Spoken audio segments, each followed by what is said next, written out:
Basement? You want to see the basement? Well, this is where they. I'm warning you right now, I'm a hoarder. Okay.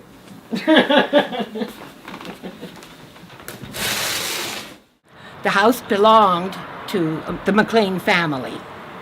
And there was Mr. and Mrs. McLean, their daughter Evelyn, her daughter Heather, and they all lived in this house.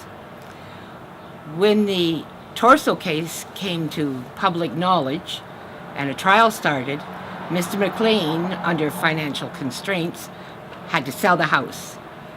Mr. McLean worked at HSR with my grandfather.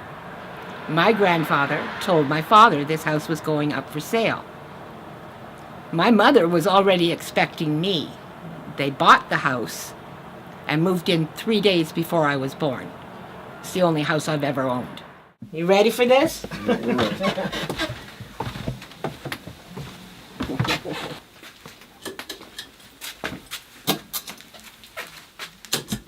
Laundry tubs are exactly the same. We had a wringer washer when I was a kid. Well, from the gossip and from some details related from my parents, John Dick was shot, dismembered, packed up in a car, and only his torso was found on the edge of the escarpment near Albion Falls by some young children, poor things. There was an old coal furnace down here in the basement that the other members of his body could have been burned up in. There's an old workbench down in the basement where he could have been laid down on.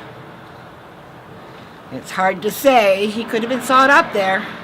The furnace used to sit right here.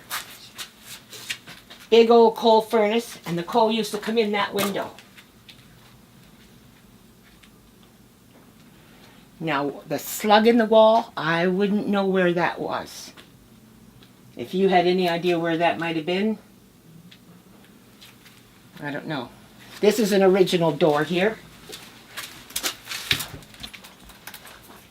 Underneath all these tools is the original McLean workbench. This is where he kept his guns and his fishing equipment. And I keep my Halloween in there. But sometimes I think there's a ghost. I do. Well, go on. Well, there was an occasion where my mother fell and died because of it. My husband fell and died because of it. And I got drunk one night and kicked the ghost out. I think he's gone. I think he needed someone to tell him to get out.